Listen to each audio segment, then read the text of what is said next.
definitivamente sancionado un código de planeamiento urbano, un código de ordenamiento urbano que tanta falta nos hace. A raíz de eso, nosotros empezamos a trabajar con un proyecto que fue presentado por el Centro de Arquitectos de nuestra ciudad, y como obviamente los concejales tenemos otro tipo de formación, pero no de urbanismo ni de este tipo de cuestiones, nos tenemos que asesorar y tenemos que estar estudiando, porque uno piensa la ciudad para muchísimos años hacia adelante. Y queremos verdaderamente tener un código que nos sirva para eso, no por el hecho de decir tengo un código de ordenamiento urbano sancionado y que esté ahí, no lo podamos aprovechar. Surgieron un montón de temas que nos hicieron pensar en la necesidad de tener el código, cuando tratamos el tema de plusvalía, cuando tratamos el tema de la aplicación de agroquímicos para señalar las zonas de exclusión y de amortiguamiento. Entonces decidimos que, bueno, que nos poníamos a trabajar. A raíz de eso es que estamos haciendo reuniones, charlas. Joel nos está ayudando, también con Carolina y con María Luján, y nos reunimos en un consejo asesor, hicimos una reunión donde participaron representantes de colegios de ingenieros, arquitectos, martilleros. También está trabajando con nosotros la gente que lleva adelante el plan estratégico. Entonces, todo lo que podemos ir aportando para tener un análisis bien acabado de lo que es el código, lo aprovechamos, y por eso te agradecemos muchísimo esta posibilidad de poder conversar con vos. Bueno, Guadalupe, para todos los que participamos en esta charla, es senadora nacional por la ciudad de Buenos Aires, de Juntos por el Cambio, y es ex ministra de Desarrollo Humano y Hábitat de la ciudad de Buenos Aires. Joel la conoció a partir de su maestría, y bueno, hizo el nexo para poder tener nosotros esta posibilidad de conversar con ella. Joel va a ser el moderador, el que organice toda la charla, así que te agradezco muchísimo esta participación, como también agradezco a todos los que nos están acompañando en esta charla, y bueno, también en esta responsabilidad de poder dotar a Lincoln del Código de Ordenamiento Urbano, sabiendo que esto es algo dinámico, que necesariamente va a ir cambiando, pero que no necesitamos tener como marco legal para organizar nuestra ciudad adecuadamente. Así que como lo necesitamos bastante rápido, pero no porque lo necesitemos rápido no lo vamos a trabajar a conciencia.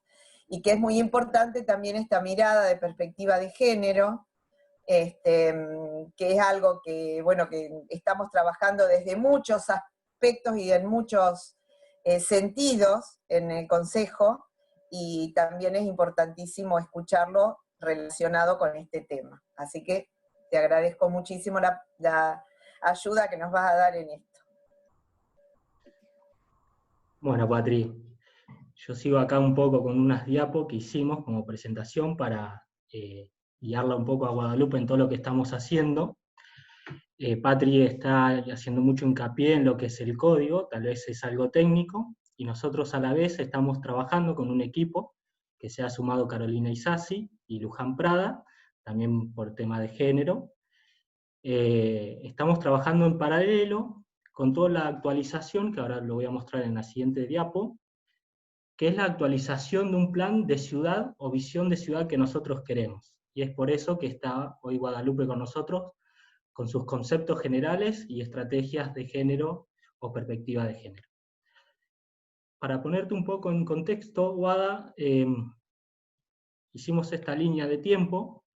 Nosotros hoy tenemos una ordenanza que es como el código nuestro, de 1980, se han hecho planes estratégicos en 1999, se presentó en el 2004 el Código de Ordenamiento Urbano, se ha hecho otro plan estratégico en el 2010, se presentó nuevamente con actualizaciones en el 2017 el Código de Ordenamiento Urbano, aparece el Plan Estratégico de Desarrollo Productivo, el Lincoln, y empieza a haber quiebres en esta franja que nosotros pusimos como gris, que es qué ciudad queremos en un teatro, que fue con la participación ciudadana en el 2019.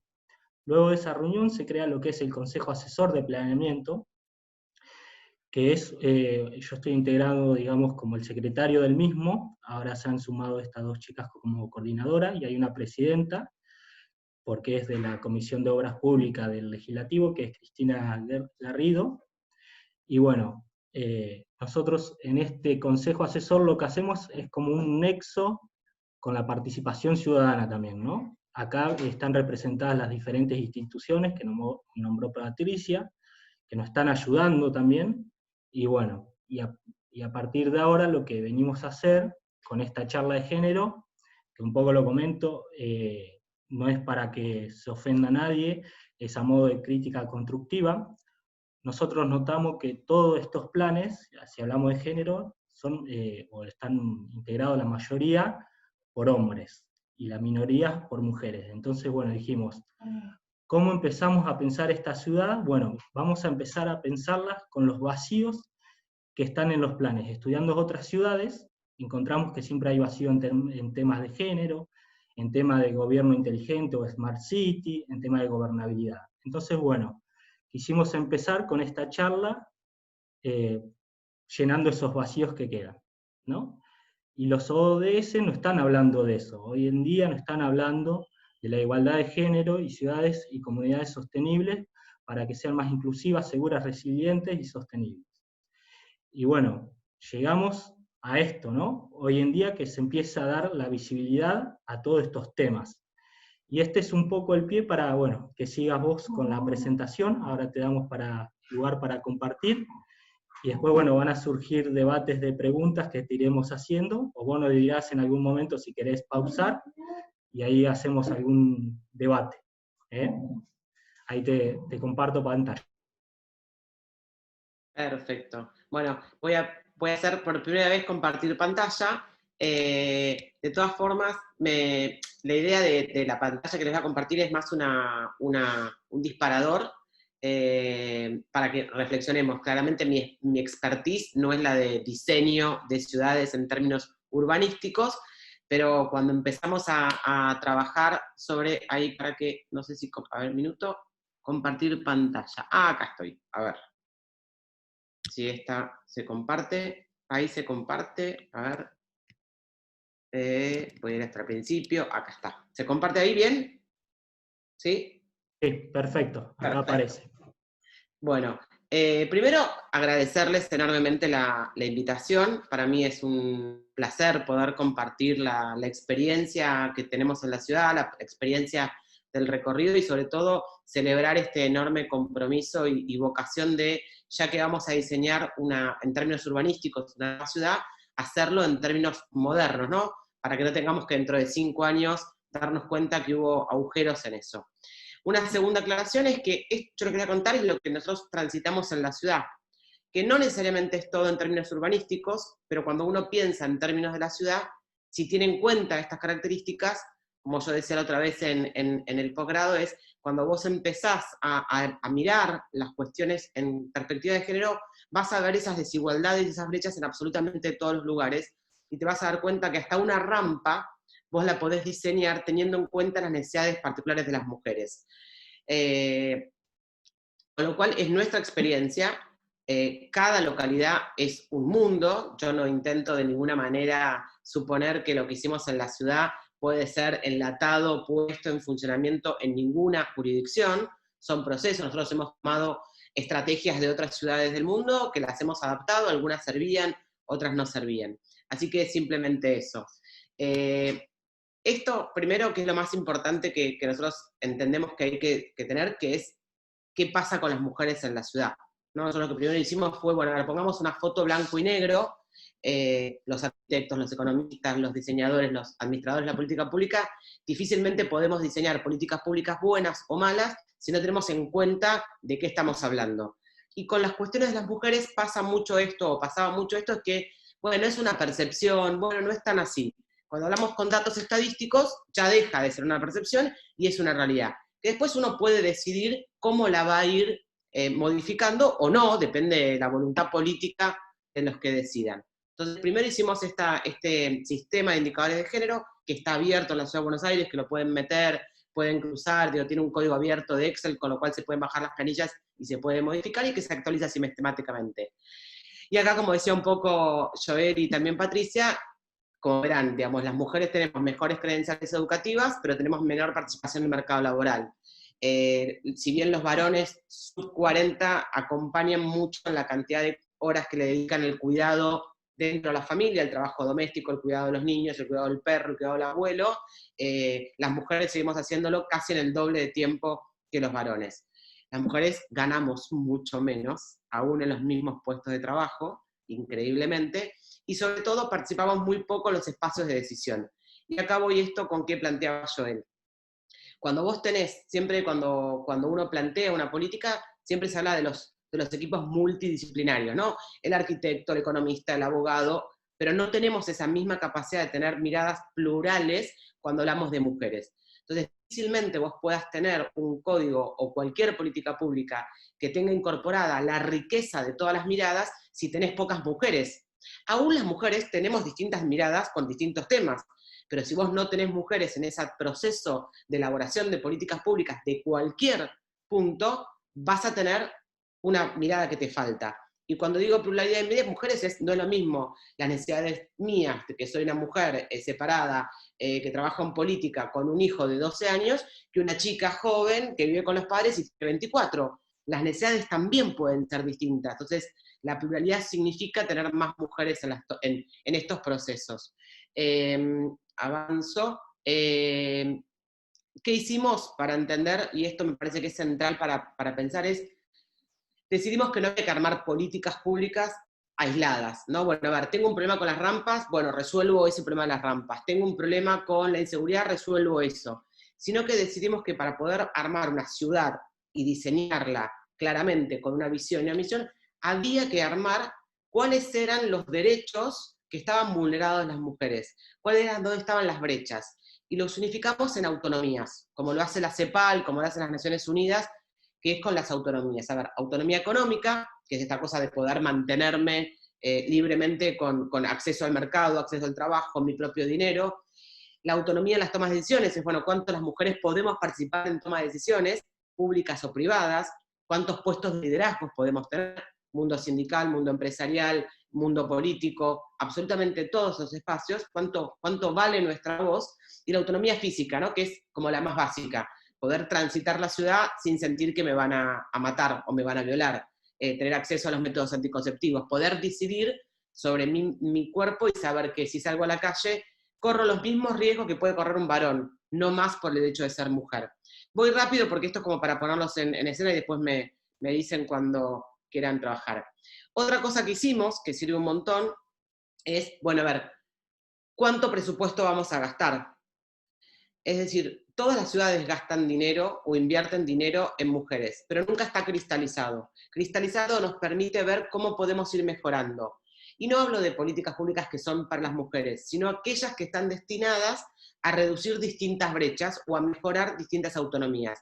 No hablo de educación, pero educación es acceso libre y gratuito para mujeres y varones, salvo que yo tenga una merma en el secundario de muchas más mujeres que varones. Ahí debería diseñar una política pública para eso.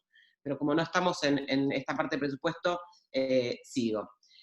Y es importante lo que ustedes planteaban respecto a qué ciudad quieren construir. Nosotros decidimos que la ciudad que queríamos construir es esta, que las mujeres podamos disfrutar y transitar en espacio público segura sin ningún tipo de violencia, que seamos protagonistas del desarrollo económico. Está mostrado en el mundo entero que cuando las mujeres ingresan y se reducen las brechas, tanto de participación laboral como de brecha salarial, los PBI de las ciudades crecen.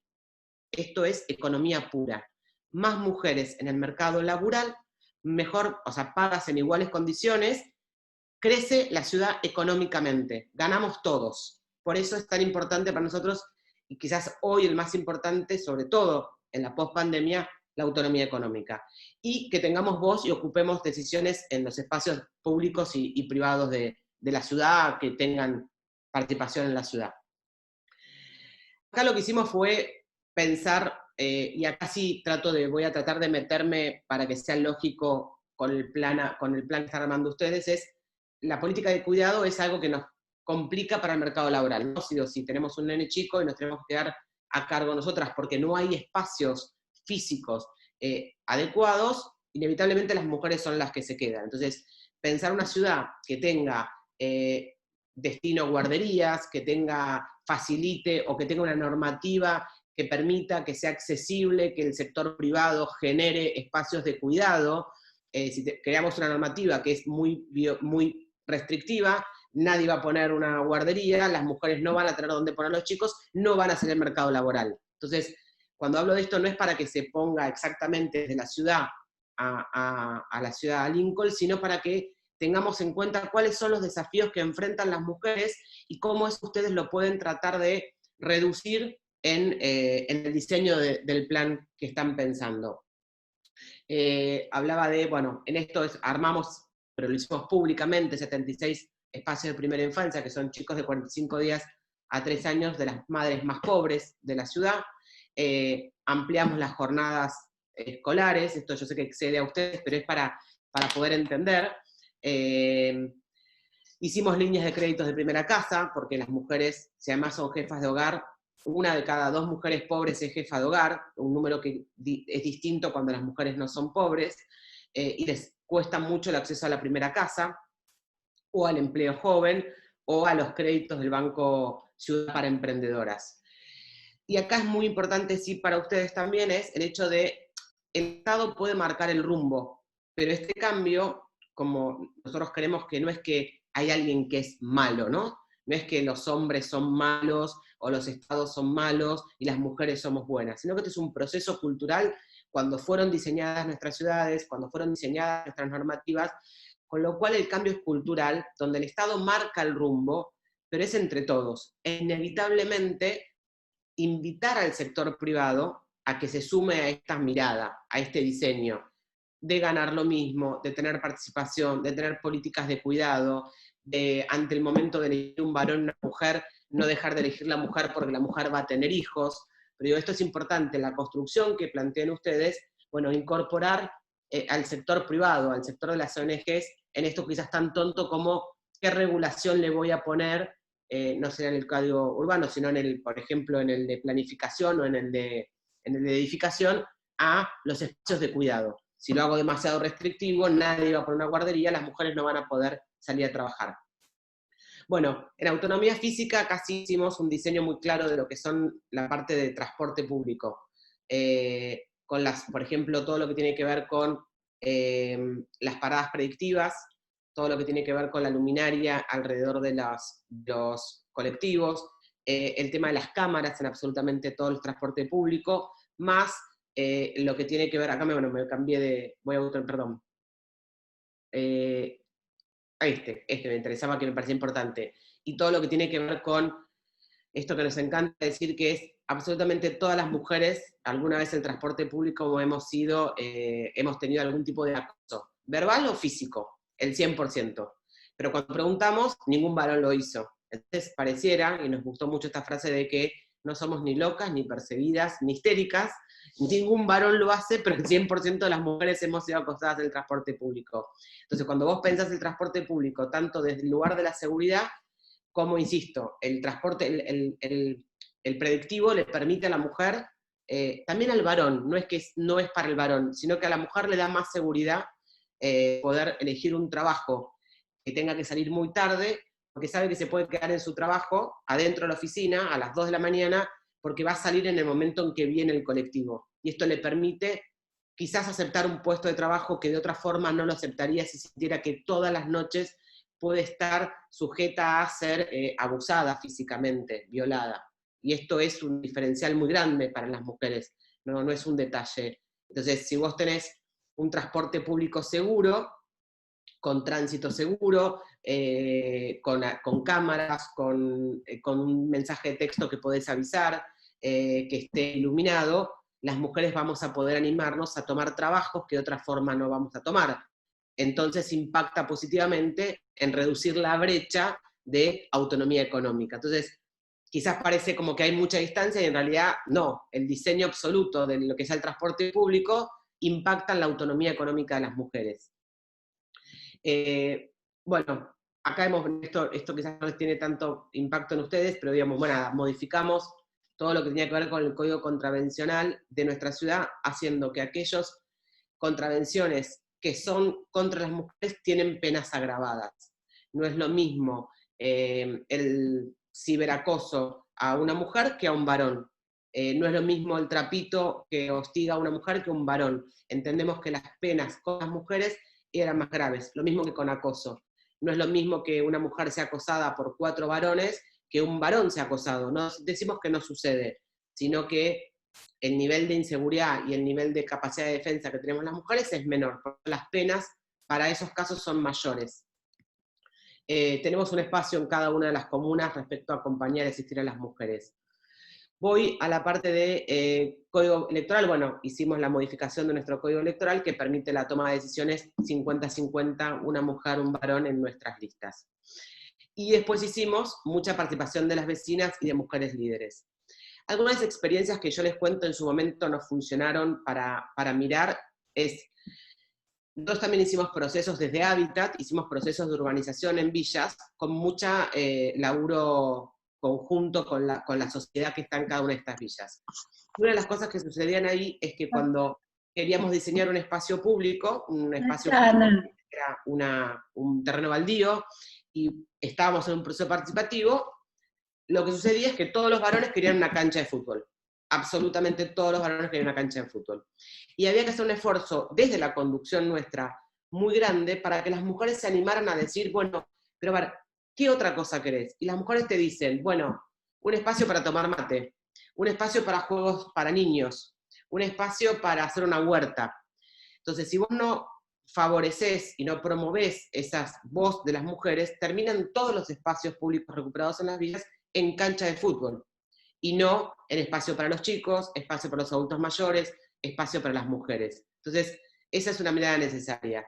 Y otro proceso que funciona muy bien, yo no sé si ustedes lo vieron, es el del proceso de mujeres de ciudades seguras, que se hizo también con el tema de la ONU en su momento, que es poder trabajar con las mujeres acerca de cómo viven la ciudad, cómo la transitan y qué espacios son más o menos seguros y qué se puede hacer desde el planeamiento para mejorarlos. Digo, esto es como a grandes rasgos, y una cosa que yo decía el otro día a Joel, que supongo que por eso me habré ganado tus ganas de que venga, tu conquista, el proceso sirve, yo le decía la otra vez, es cuando uno no sabe leer, lo que ve son palotes, nunca ve palabras. Cuando empezás a leer y te enseñan a leer la A, la B, la C, automáticamente ves palabras y nunca más ves palotes. Con la perspectiva de género pasa lo mismo. Cuando empezamos a darnos cuenta de estas brechas, empezamos a mirar permanentemente, después las vamos a ver en todos lados. Como les decía yo, en la rampa, en el espacio público, en el diseño de cómo se hace la reglamentación de un jardín maternal, en el texto predictivo de un colectivo. Cuando empezamos a darnos cuenta que absolutamente en todos los lugares las mujeres tenemos más barreras y que nosotros como decisores políticos podemos intentar reducir esas brechas, no dejamos de verlo nunca más. A veces es posible modificarlos y a veces lleva mucho más tiempo, pero lo vamos a ver. Nunca más vamos a dejar de ver que existen esas diferencias, que para mí es muy importante recalcar, y con esto termino, que no son culpa de nadie. No es que los legisladores varones son los culpables de que eso suceda. No, pero sí es responsabilidad de todos nosotros poder modificar eso que viene anclado y es como una desigualdad casi invisible que hace que las mujeres ganemos menos, tengamos menos puestos de trabajo, nos cueste más la reinserción y obviamente tengamos menos posibilidades de decidir sobre a qué hora queremos volver de una cena con amigas o de un trabajo, porque tenemos nuestra integridad física en situación de enorme vulnerabilidad, o que las mujeres podamos estar en absolutamente todos los espacios de decisión público, privado, sindical, político, etc. Espero no haberlos atormentado, y me someto a las preguntas que quieran. No, está bien, Guada. Con respecto a lo que decías de los antiparras, Gabriel Lafranchi, que es nuestro nexo, que es en el posgrado de urbanismo metropolitano que coincidimos, él también daba como la explicación de que, bueno, nadie nos preparó cómo encarar el cambio climático. Nadie nos preparó para el cambio digital. Y bueno, creo que nadie nos preparó para estar viendo con esta perspectiva de género, si se quiere. Así que bueno, te agradecemos por ese tema, y creo que Carolina, que quizás sí, está muy interesada por la parte de sistemas de indicadores de género. ¿Caro?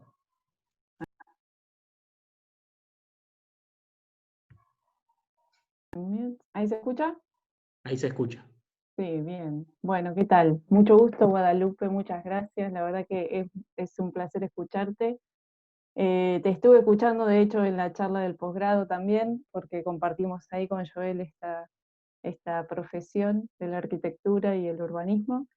Y bueno, nada, en relación a la charla esta que vos diste en el posgrado, donde presentaste el sistema de indicadores de género, que me pareció también súper interesante, estuve indagando bastante en la página web, pero bueno, te quería preguntar porque vos en la charla decís que sugerís que está bueno a la hora de crear un plan usar los indicadores para ver la foto, y una vez que vemos la foto, que sería como el diagnóstico que solemos llamar en urbanismo, eh, poder empezar a dar recomendaciones que puedan reforzar estas tres autonomías de todas las personas: la física, la económica y la de la toma de decisiones.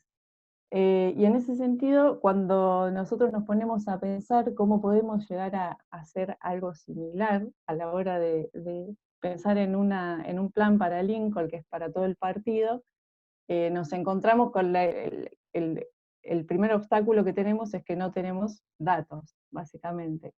Entonces yo veía que el sistema este de indicadores de género, yo no sé si vos podés como contestarnos esta pregunta, pero dice que la información proviene de estadísticas generadas por la Dirección General de Estadísticas y Censos de la ciudad. Y no sabíamos si este es un organismo que se creó para el sistema, o si es un organismo que ya existía y ustedes generaron el sistema tomando datos de esta Dirección General de Estadística y Censos, o bueno, básicamente cómo es un poco esto del tema de la recopilación de datos. A ver, gracias por tus palabras. No, la realidad es que la ciudad tenía y tiene hace mucho tiempo una Dirección General de Estadísticas y Censo, creada hace muchos años, que produce informes mensuales, semestrales, y de hecho se convirtió en algún momento como un ícono cuando el INDEC había dejado de medir algunas cuestiones con respecto a pobreza, con respecto a índice de precio y demás. Este organismo, que es súper profesionalizado y que tiene una serie de investigaciones hace mucho tiempo, se convirtió como en un paradigma. Lo que nosotros hicimos fue, lo que sucede ahí es que, bueno, yo entiendo la diferencia, supongo que la gobernación debería tener algo similar. Lo que sucede ahí es que, además de recopilar datos, igual que el INDEC, es decir, hacer la encuesta permanente de hogares para medir nivel de pobreza, o cruza con nivel de empleo en función de la recaudación, tiene un andamiaje muy serio y muy sólido. Lo que tiene es que todo lo que hace la ciudad se debe informar a estadísticas y censo. Por ejemplo, yo era ministra de Desarrollo Social, entonces, por ejemplo, yo tenía que informarle semestralmente la cantidad de raciones de comida que había entregado, la cantidad de mujeres golpeadas que habían sido alojadas en los dispositivos, la cantidad de niños y niñas que estaban en los hogares, o sea, la cantidad de llamadas que habíamos recibido a la línea de asistencia social, o sea, pero eso lo tiene que hacer todo: salud, educación, absolutamente todos. Entonces, atención al público de una comuna tiene que decir qué cantidad de trámites hizo y discriminar por varón o por mujer. Con lo cual, vos ahí ya tenías, lo que hicimos nosotros fue trabajar fuertemente con organismos internacionales para aglutinar, era creo cerca de 200 variables, las juntamos en 48 indicadores que forman las 3 autonomías. Entonces, bueno, podíamos ver cosas tan tontas como nosotros tenemos un plan que tiene que ver con formar e incentivar en los jóvenes y las chicas y los chicos todo lo que es programación. Se llama Codo Codo. Y veíamos que había muchas más varones que mujeres metiéndose en lo que es capacitación del futuro, ¿no? Que es programación Java. Entonces, ¿por qué? Porque educación informaba la cantidad de inscriptos y está obligado a presentar si son varones o mujeres. Pero es cierto, nosotros contábamos con un andamiaje muy, muy fuerte, que es la Dirección General de Estadística y Censo, que es como te diría el INDEC, y en algún momento de la Argentina fue el referencia, al igual que Córdoba, con lo que era índice de precios. Pero se puede empezar a armar, pueden empezar como un poco antes, a armar ese área de recaudación de información. La verdad que no podés gestionar absolutamente nada, ni siquiera una ONG, si no tenés datos. Porque si no, corres el riesgo de hacer una política pública que esté mal. Y lo digo yo con esto corto, así tenemos tiempo. Lo digo yo que vengo de un área de social y que trabajo en el área social hace 20 años, cuando siempre planteábamos hace 20 años que, bueno, como que medir algunas cosas que son como intangibles, bueno, cuánto tiempo tardo en sacar a una persona en calle. La verdad que el mundo entero nos exige a las políticas sociales también tener impacto. Bueno, con el IFE, ¿cuánta gente va a salir de la pobreza? Porque si no, uno no puede ver qué tiene que modificar para mejorar. Incluso en las políticas sociales hay que poder medir y hay que poder planificar con estadística. Muy bien, muchas gracias. Excelente. A mí algo que me llama mucho la atención y me gusta, y la otra vez con esos, después de ponerme los antiparras como nombrás, son los datos en la economía del cuidado, que uno tiene que tener presente a la hora de planificar. Y por ejemplo, bueno, Gala Díaz, que es también conocida entre ambos, ella comentaba si niños, o sea, el 2/3 de los niños de entre 2, niños y niñas de entre 2 y 4 años, fueran a un lugar de cuidado, ¿no? Se podría generar en Argentina 1.300.000 puestos de trabajo, incluyendo todo lo que eso conlleva, que es desde hacer esos edificios para el cuidado o lugares, la gente que lleve la comida a esos lugares, la gente que se ocupa de limpiar, la gente que se ocupa de transportar. También nombraba, por ejemplo, ¿no? En estos de los datos, de 3 a 4 jóvenes no estudian ni trabajan y son chicas que tienen a cargo el cuidado de hermanos, abuelos o hijos.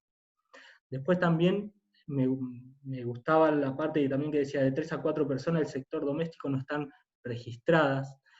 ¿Qué nos podrías aportar un poquito más a esa mirada del cuidado?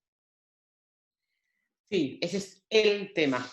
La verdad que es el tema, y no solo a ver, golpea mucho más en los sectores vulnerables, pero es un tema en absolutamente todos. Hay toda una corriente que habla de que las mujeres tenemos como, digamos, escaleras rotas, ¿no? Una cosa es el piso pegajoso, que es la mujer que no puede salir de la situación de pobreza y tener autonomía, y después las escaleras rotas, ¿no? Que yo vengo desarrollando mi actividad laboral, vengo creciendo y de repente quedo embarazada y me voy del mercado 6 meses, 8 meses, un año, y probablemente cuando vuelva mi lugar fue ocupado por otro, varón por lo general, o no está contemplada la posibilidad del teletrabajo, o te cuesta más conciliar tu vida personal con la laboral. Y hay una mirada, sobre todo del sector privado, de que el costo de la mujer es más caro que el del varón, entonces cuando vos volvés, probablemente te cueste mucho más terminar siendo directora, porque, bueno, te estuviste 6 meses afuera.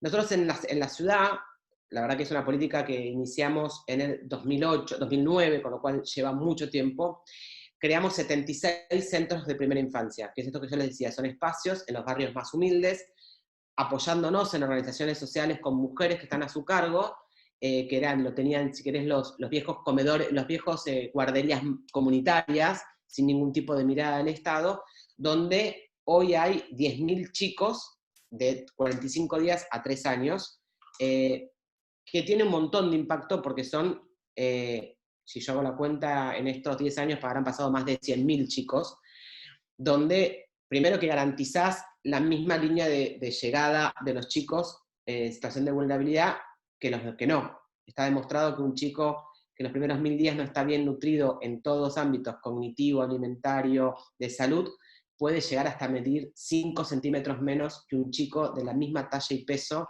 que nació en una casa no pobre.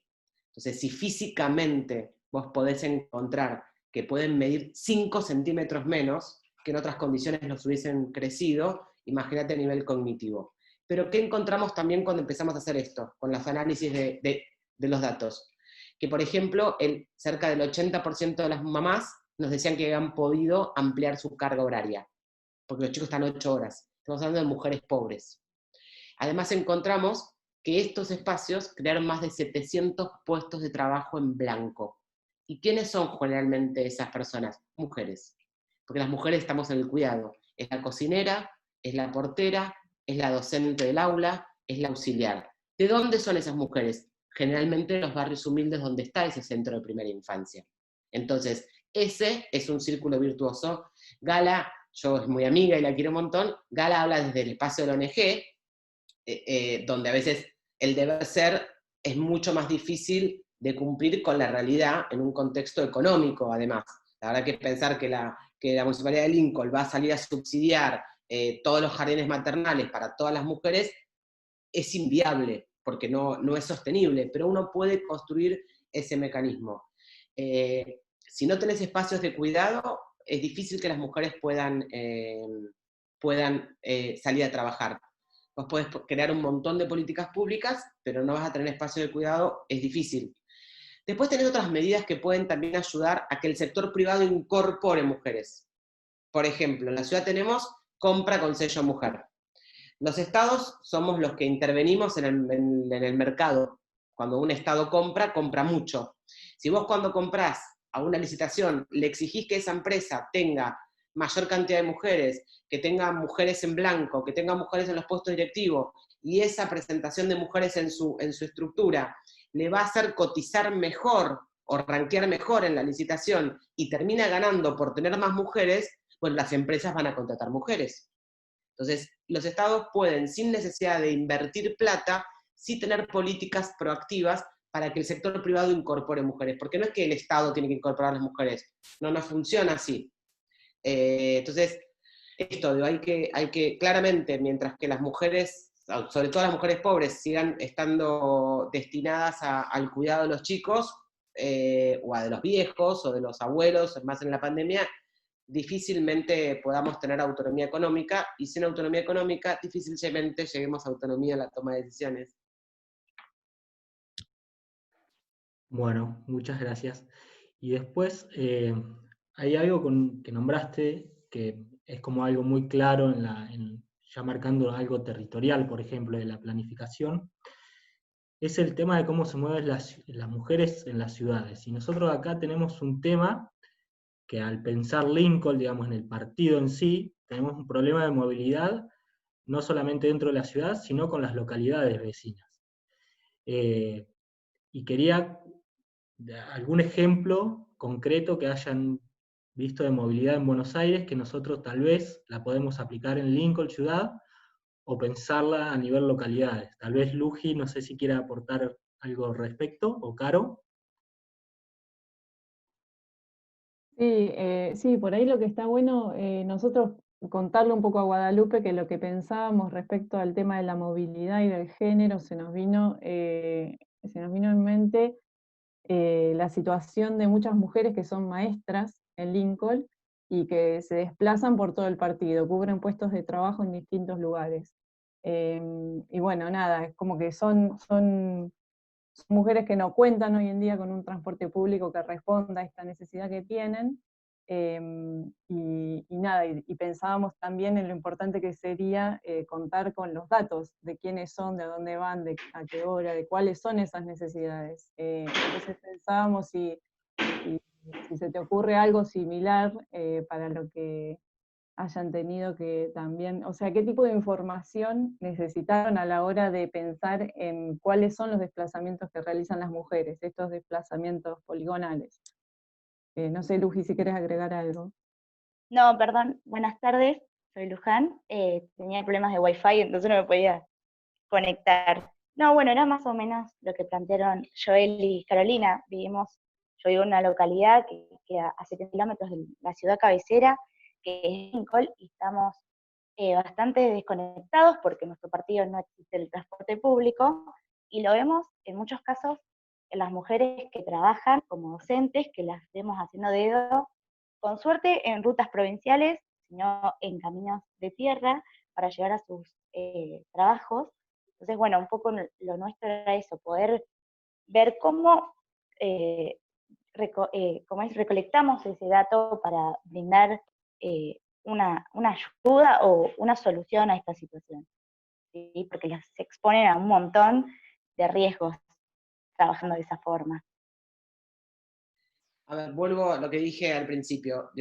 Las políticas públicas de una localidad no necesariamente pueden ser traspoladas a otra localidad. Yo siempre pienso, yo soy una persona que labura mucho el tema de género hace muchos años, pero por ejemplo no tengo un nivel de conocimiento sobre mujeres rurales, porque en mi ciudad no hay ruralidad. Y yo sé que la problemática de violencia, además física puntualmente, y de explotación con las mujeres rurales es enorme, pero la verdad que no es una problemática que tenemos en la ciudad. Entonces, en la ciudad tenemos transporte público, mucha de la información nosotros la sacamos automáticamente de la SUBE, como que es fácil poder tener la discriminación y además, si no es por el SUBE, por la cantidad de pasajeros. Entonces, sabemos la cantidad de pasajeros que tiene una línea, está todo como muy informatizado, y además ese proceso lo hicimos lo hicimos en la gestión anterior con el gobierno nacional, que tenía un vínculo político con nosotros que nos daba mucha información. Una cosa que hicimos, estoy tratando de pensar cosas que me agarran así como desprevenida, como para tratar de pensar en la realidad distinta. No, una cosa que hicimos nosotros, pero entiendo, no significa que pueda servir, es también con lo que fue el Bataxi. Nosotros creamos una aplicación que es la de Buenos Aires Taxi, para poder pedirla vía internet, como si fuese Uber, pero los taxis oficiales, los taxis que están regulados. Y lo que hicimos en esa aplicación también fue poner Bataxi Mujer. Es decir, un montón de mujeres, choferes registradas. Nosotros las mujeres lo que vamos a hacer es poder pedir que venga una mujer como taxista, ¿no? Porque a las 2 de la mañana quizás yo me siento mucho más segura en tomarme un taxi con una mujer a hacerlo con un varón, por más que esté regulado y demás. Con lo cual generamos ahí y promovimos también la incorporación. Esto además permitió que más mujeres se animaran a meterse a manejar el taxi porque había una beta. O sea, las mujeres me iban a pedir el taxi. A mí pienso un montón de alternativas, pero insisto, me parece que la responsabilidad de las políticas públicas es pensarlas en cuanto al costo, porque el costo es lo que te va a permitir la sustentabilidad de esa política pública. Uno podría pensar que si fuesen a trabajar con educación, de alguna forma educación les podría decir, qué cantidad de docentes hay, qué turnos hacen, podría permitir tener algo más de información. Segundo, podría trabajar con algún tipo de circuito que financiara la municipalidad, pero bueno, de nuevo, es plata, o algún tipo de acuerdo con el privado, donde como le garantizás X cantidad de mujeres en una combi, el costo de esa combi es más barato. Entonces, es más barato que un remis, pero tampoco es que ella vaya sola. Entonces, pensar en que quizás uno puede tener circuitos donde hay mayor cantidad de mujeres y que pueden ser. También a nosotros nos sirvió mucho las bicisendas. Las bicisendas las usan mucho las mujeres para trasladarse, pero bueno, también tenés que tener como todo un circuito. Y además, la que mejor les puede servir es juntarse con varias docentes, ¿no? Que tienen que transitar eso. De nuevo, con algo que es muy difícil de equilibrar.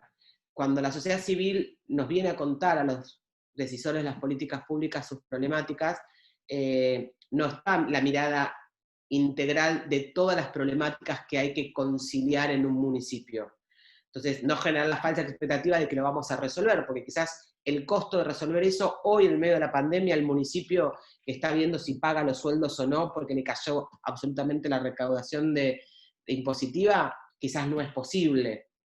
Entonces hay que hacer como un mix de eso, pero insisto, es como una problemática que en la ciudad no tenemos. Sí, lo que tenemos nos ha pasado en las villas, que los colectivos dejaban de pasar por inseguridad a determinada hora. El hecho de meterle presión, el hecho de meter las cámaras que protegen tanto al chofer como a los pasajeros, linkeadas con el Ministerio de Seguridad, y de poder tener el texto predictivo, nos permitió que en algunas villas volviera a aparecer el transporte público, que también eran zonas vulnerables y de inseguridad, que a las 6 de la tarde dejaban de pasar, y eso lo logramos revertir. Bueno, perfecto. No sé cómo estás de tiempo, Guadalupe, si alguien del panel... No tengo acá, problema, así que si hay más preguntas, contesto. si hay algún participante que quiera hacer su pregunta, levante la mano, a ver, Andrés. Ahí, a ver. ¿Ahí? ¿Se escucha? Sí, se escucha. Bueno, buenas tardes, Guadalupe, un gusto escucharte en un tema tan vigente y tan importante como el que estás desarrollando. No, te quería hacer un aporte ahí con respecto a lo que decía Carolina y Luján, con esta cuestión de mujeres que viajan interpueblos con el tema de la docencia. A mí me ha pasado, soy arquitecto, tengo alguna obra fuera de Lincoln, y por ejemplo a veces hay maestras, docentes haciendo dedo acá en Lincoln para llegar a Arenaza a dar clases, y a la vuelta traigo una de Arenaza que viene a dar clases a Lincoln.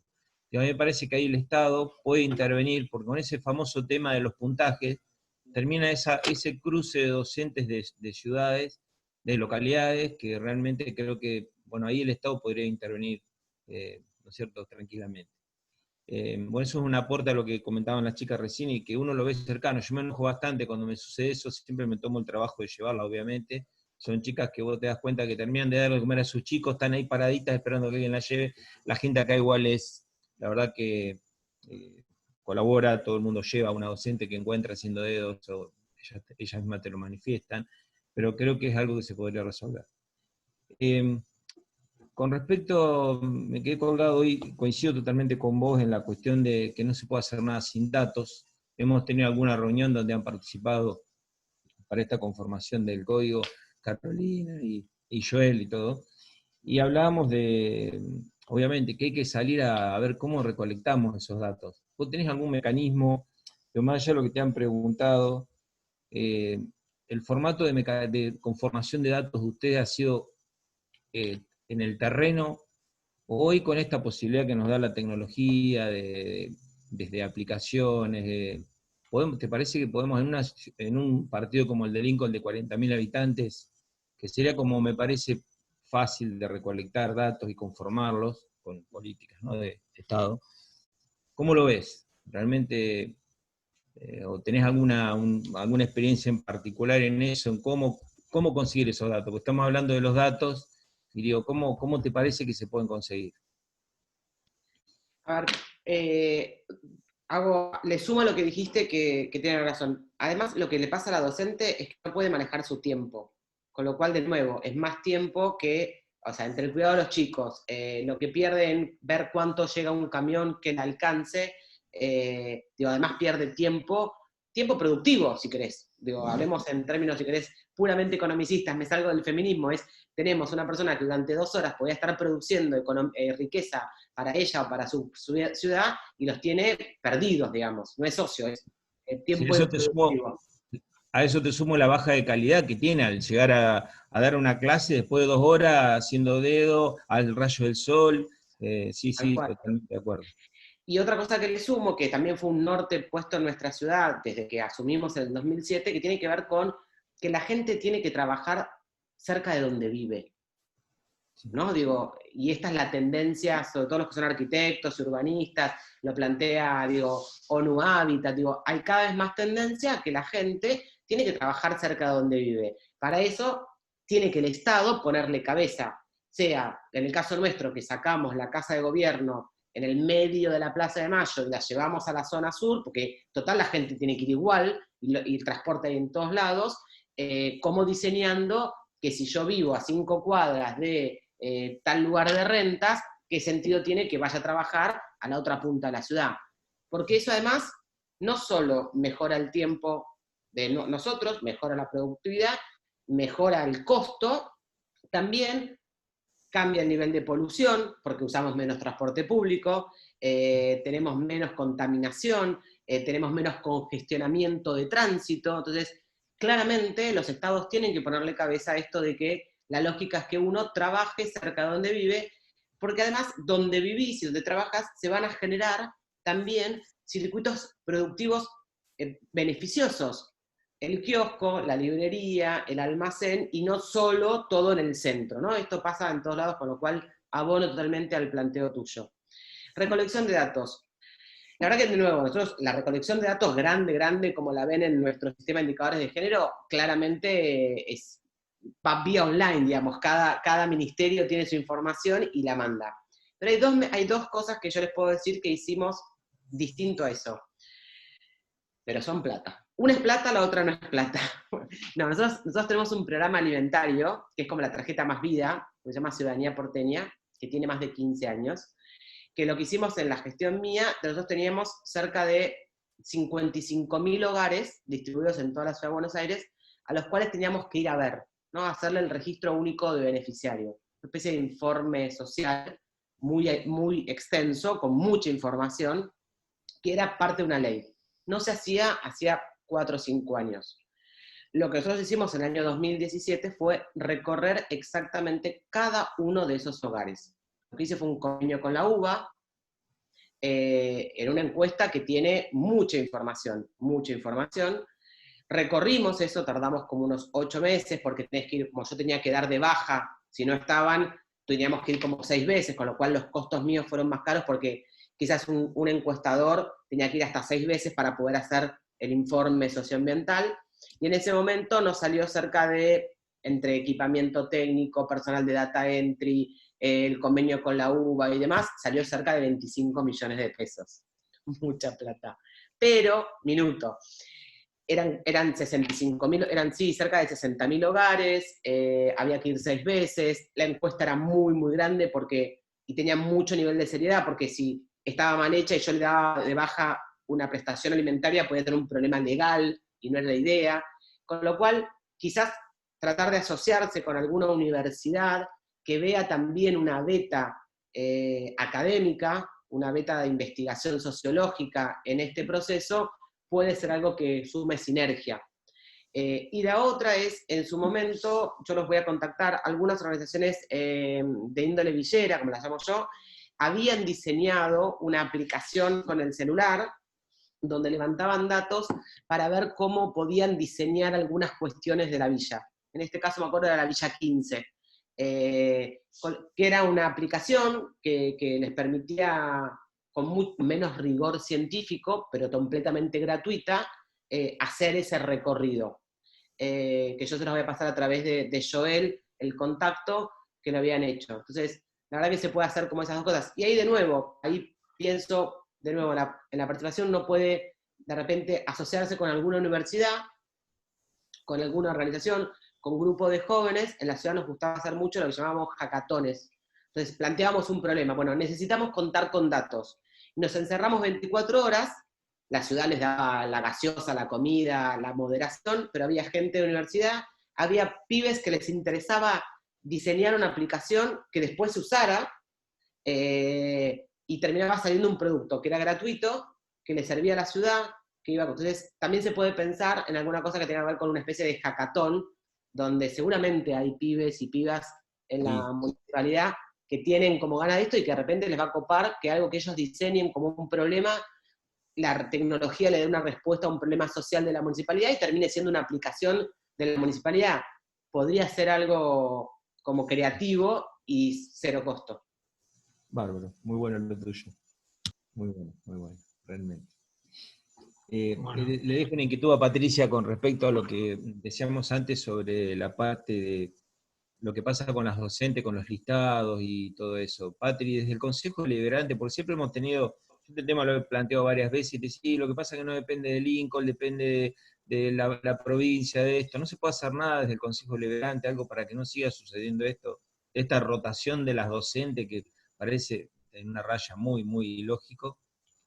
No, debería hacerse salvo, o sea, un trámite ante la Dirección General de Escuelas, como un proyecto o sea, como una expresión de deseo dirigida a la Dirección de Escuelas, planteando esa situación, y lo que hacemos muchas veces es tratar, por ejemplo, una resolución, que se me ocurre que podría ser, votar una resolución y que después esa resolución se replique en todos los consejos deliberantes de los 135 distritos, y eso acompañe con un poco más de fuerza a nivel provincia para poder arreglarlo.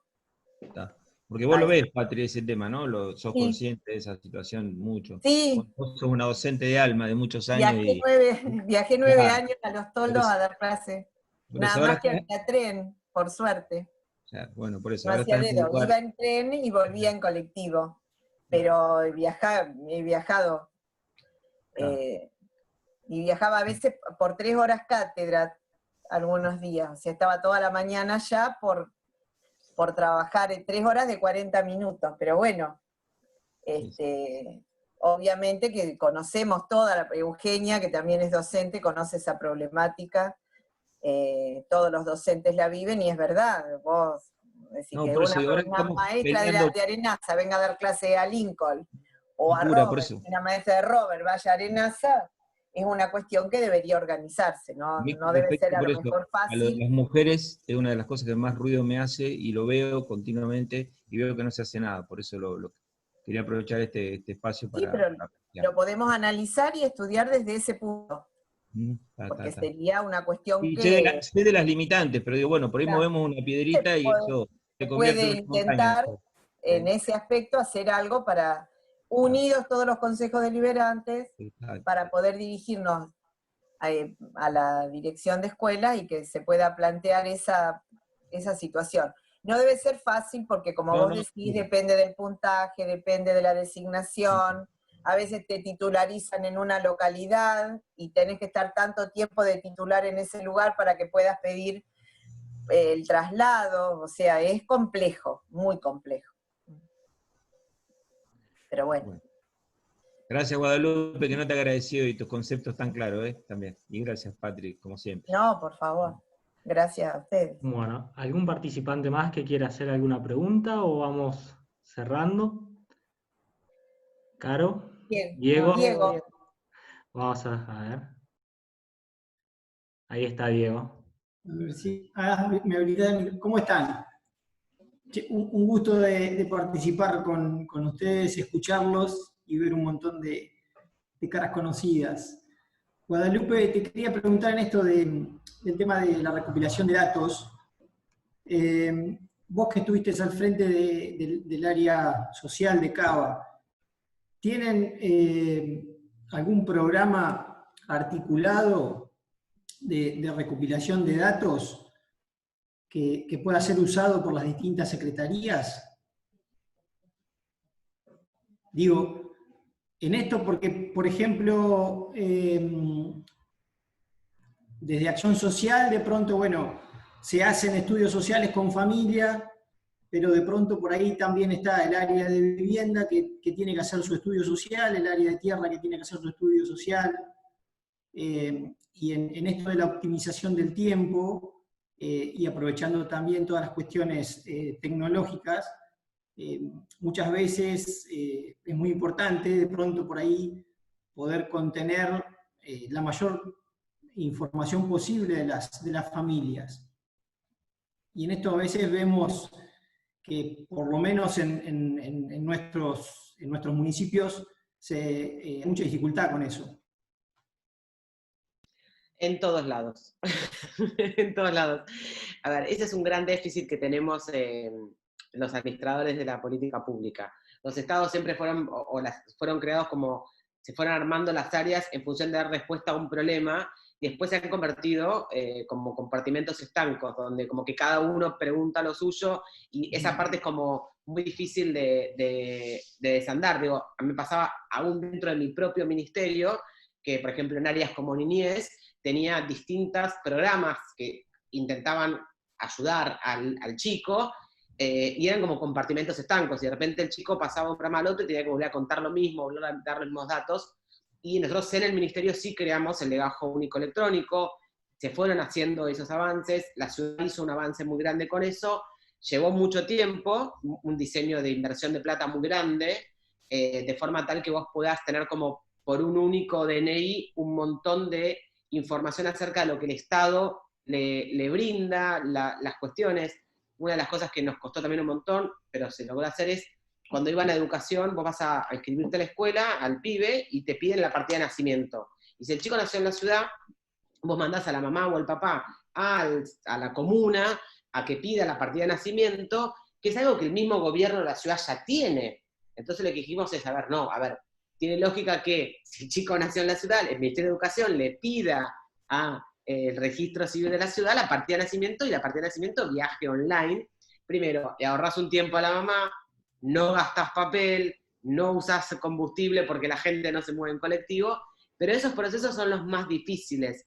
Tiene que ver con la modernización del Estado, con el Estado abierto, pero sigue siendo como complejo. Lo tenemos, pero dentro de un paquete del gobierno, la ciudad, que es del área de modernización, que sigue siendo igual difícil. Sigue pasando que probablemente una persona que vaya a un hospital vuelva a dar toda la información que dio en educación y que dio en el Ministerio de Desarrollo Social, por más que todos carguemos.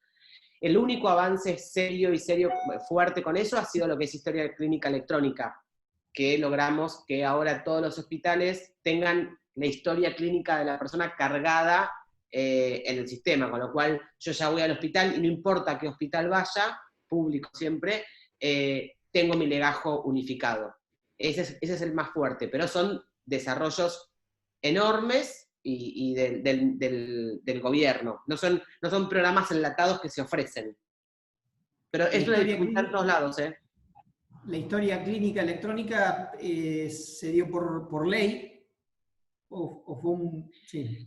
Sí, se hicieron las dos cosas. Primero se empezó a trabajar y después se logró el acompañamiento de la ley, y primero lo hicimos en los que son los centros de atención primaria, que en la ciudad son los CESAC, y ahora lo estamos llevando a los hospitales. Y ahora yo estoy como cabalgando de que esto sea a nivel nacional, a través de que estoy en el Senado, aliándome con los senadores de Misiones, que también la tienen, tratar de que el Ministerio de Salud Nacional acompañe y promueva y asista a que absolutamente todas las jurisdicciones tengan la historia clínica electrónica, lo que va a permitir que si una mamá viene de La Matanza a la Ciudad de Buenos Aires, también viaje en sus estudios, porque esto mejora la eficiencia del sistema público general de salud, para no volver a hacerle análisis que quizás se le hicieron hace 4 meses en un hospital de La Matanza. Pero lo que vos planteás es el desafío más grande. Suele pasar que la administración pública total ve a la persona como compartimentos estancos de lo que son sus temas, y no la ve como una integralidad como somos. Pero esto es un desafío de la modernización de los estados. Bueno, para eso estamos acá, para aprender y modificarnos. Bueno. Gracias. Caro, ¿tenías alguna pregunta más o vamos cerrando? Podemos cerrar si quieren con esta pregunta, porque en realidad yo creo que no es para Guadalupe específicamente, no la tenés que contestar si no se te ocurre nada, si a alguien es más como un disparador, y tiene que ver con, en realidad no es mía la pregunta, es una pregunta que hizo una participante de la charla esta del posgrado, que me resultó muy interesante porque, bueno, se habló mucho en esa charla. Al margen les comento que ahí en el chat puse los links a las 2 charlas que venimos haciendo referencia. Se habló mucho sobre la economía del cuidado, que bueno, es un tema muy común entre las feministas, con la intención de visibilizar este trabajo que hacemos muchas mujeres, invisible todos los días, y que suele asumirse como una responsabilidad familiar. Que por ahí lo que busca visibilizarse con este tema de la economía del cuidado es que este trabajo no pago es lo que sostiene el sistema patriarcal capitalista. Y una de las personas que participaba de la charla hizo ahí como una comparación entre la economía entre el cuidado que solemos hacer las mujeres, los hogares, de los niños, de las personas mayores, de la alimentación, de la salud, de la enfermedad, etcétera, con un tema que es muy común en urbanismo, que es como una especie de llamado a reforzar el mantenimiento de los espacios públicos. Entonces, hablaba en la charla sobre el mantenimiento, cómo podemos hacer para traspolar ese cuidado al mantenimiento del espacio público. Y cómo podemos reivindicar las tareas de cuidado y mantenimiento para generar espacios sostenibles y que habiliten el cambio cultural que está haciendo falta. Pero bueno, es una pregunta más para pensar que contestar. Te puedo dar varias. No, esa pregunta, la verdad que la expositora de esa charla, yo no la conocía y la verdad que me pareció genial. De hecho, ocupa hoy un cargo en el gobierno nacional y me pareció de esas personas que está buenísimo escuchar, porque aparte es arquitecta, entonces tiene como un plus que quizás yo no tengo en esta temática. Primero es visibilizándolo, y después creo que son generando, que los excede a ustedes, pero creo que son generando políticas públicas que desanden ese camino desigual. Entonces digo, planteaba por un lado es, bueno, los espacios de cuidado, ¿no? Públicos, públicos, gratuitos, privados, pero subsidiados. También vos podés generar, como decimos en la ciudad, modificación en las licencias familiares.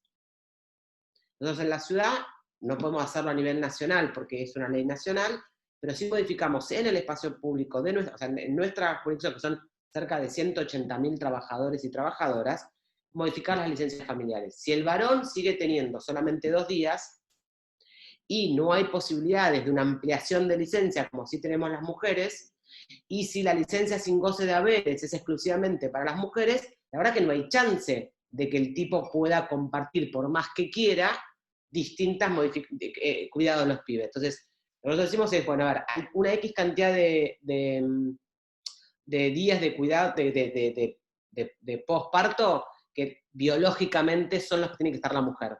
Pero a partir de ahí después hay 30 días que los puede tomar el varón o la mujer. O el varón o la mujer, no los dos. Y después la famosa licencia de 120 días que tenemos las personas que estamos en el empleo público, antes era solamente la mujer la que la podía tomar. Bueno, ahora la puede tomar el varón si quiere. Son 120 días sin goce de haberes. ¿Qué permite? Que la conciliación familiar sea distinta a la comparación. Porque yo tengo un sueldo mejor, probablemente vuelva yo y no el varón. Entonces vos tenés modificaciones en las reglamentaciones, en las conductas culturales, en las pautas, que hacen que, en definitiva, bueno, ya no sea solamente la mujer. El problema es cuando solamente la mujer es la que tiene la opción de cuidar a los chicos. Entonces, algo que a mí Entonces, digo, también, de todas formas, sigue siendo un cambio cultural. Es muy difícil que si un varón se levanta a una reunión política, digo, pues entiendo que acá somos todos actores de la política, o estamos rodeados, es porque tiene que llevar al chico al médico, se le van a reír, le van a cagar de la risa en la cara. Entonces me parece que eso es lo que hay que modificar. También ponía como ejemplo en la política hay que dejar de tener reuniones después de las 8 de la noche, porque es el horario de conciliación laboral y personal, porque si no las mujeres estamos como fuera. Entonces, además de leyes, son conversaciones, donde cada uno de nosotros es actor de esa modificación. Entonces, si tenemos un compañero que se levanta porque tiene que ir a buscar al hijo al colegio, bueno, está perfecto. Y si lo hacemos nosotros, los varones de todas las edades, también vamos cambiando. Una intención de visibilizar eso es el famoso 8M, donde las mujeres del mundo paramos. Y lo que decimos es, si las mujeres paramos, el mundo no sigue. No sigue la escuela, no siguen los médicos, no siguen los cuidados, no siguen al abuelo al geriátrico, no sigue. Entonces, la reproducción del sistema capitalista en el cual podemos estar todos de acuerdo supone que las mujeres hagamos nuestro trabajo, pero tiene que ser de otra forma, o igualitario, o compartido, o remunerado, de alguna forma.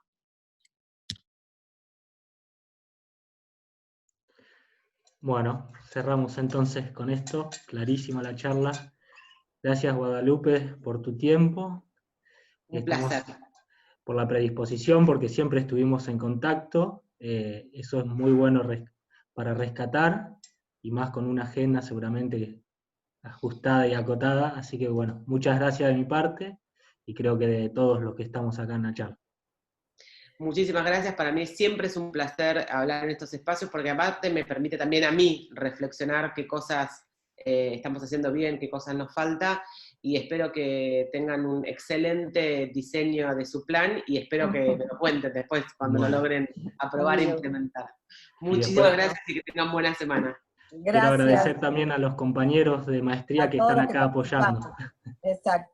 Y bueno, todo lo que nos sirve esto para reflexionar de que más allá de tener, nosotros que a veces no comprendemos porque no somos arquitectos ni ingenieros ni conocemos todo esto, la diferencia o la ambición mayor que tenemos que llevar adelante, que sería el plan de ordenamiento urbano, que no solo el código de ordenamiento urbano que nos diga cuál es, hasta dónde llega el área urbana, o sea, cosas que tienen que ver más con ese aspecto técnico, sino con un aspecto de pensar una ciudad en toda su integridad. Y también agradecerte muchísimo, Guadalupe, porque nosotros que estamos trabajando dentro del Consejo Deliberante, otro montón de cuestiones que tienen que ver con perspectiva de género, que yo también creo que es un cambio de paradigma, un aspecto cultural y un pensamiento de todos los aspectos de una manera diferente, con otra óptica. Nos viene muy bien la charla, te agradecemos muchísimo en ese sentido. Nosotros este año en el Consejo Deliberante se ha incorporado una comisión de mujeres y diversidad, se están presentando un montón de proyectos de ordenanza que tienen que ver con toda esta problemática, y nos viene muy bien tener, escucharte y pensar todo lo que a veces a uno no se le ocurre que atraviesa la perspectiva de género, que hoy ya sabemos que atraviesa todos los aspectos, y que uno los tiene que tener en cuenta para mejorar la calidad de vida y cuidarnos entre todos, y bueno, y sobre todo todas estas problemáticas que se plantean desde el punto de vista no solamente de la mujer, sino también de la diversidad de género en general. Es decir, que muchas veces uno piensa, bueno, yo con una ordenanza diciendo que haya un cupo determinado de empleados públicos para personas trans, no resuelvo todo el problema que tengo que resolver, que tengo que generar otro tipo de cuestiones para que todos nos integremos a vivir en una ciudad que nos permita vivir verdaderamente la diversidad. Entonces, bueno, todas esas cosas son también situaciones que nos hacen repensar un montón de cuestiones aún personales, y que nosotros encima de eso tenemos la responsabilidad política de llevarlas adelante para todos.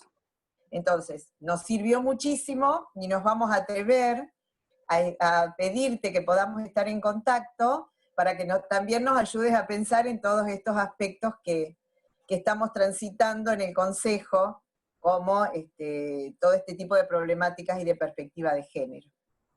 Estoy a disposición, y hoy también estuvimos, no te creas que en todos lados, hoy estuvimos en la Comisión de la Banca de la Mujer también discutiendo una cuestión de cupo para transexuales y demás, y también generó toda una conversación, así que estamos todos en la misma línea y estoy a disposición siempre que necesiten, y le mando a Joel la presentación que les di hoy para que les quede por si la necesitan. Bueno, muchísimas gracias, y muchísimas gracias a todos los que participaron y nos acompañaron, y obviamente nosotros recurrimos a ellos, que son especialistas, para que nos ayuden a pensar de tener esa ciudad que todos queremos. Sé que cuesta, que para todo hay que planificar con mucho tiempo, que lo más urgente, nos tendremos que fijar etapas, que lo más urgente será organizar la ciudad en este aspecto que yo digo, que nos vaya resolviendo esta problemática más inmediata, pero que pensar una ciudad es algo que verdaderamente lleva mucho tiempo, con lo que hay que trabajar muchísimo. Así que les agradezco muchísimo a todos, a Joel y a Carolina y a Luján, que nos ayudan en esto y trabajan para poder proyectar esto, y nos están apuntalando. Así que, y agradecer a todos, obviamente, los que participaron, y Guadalupe, vuelvo a reiterar, muchísimas gracias por tu tiempo y por tus conceptos y por este acompañamiento. Muchas gracias. Hasta luego, gracias. Hasta luego. Gracias.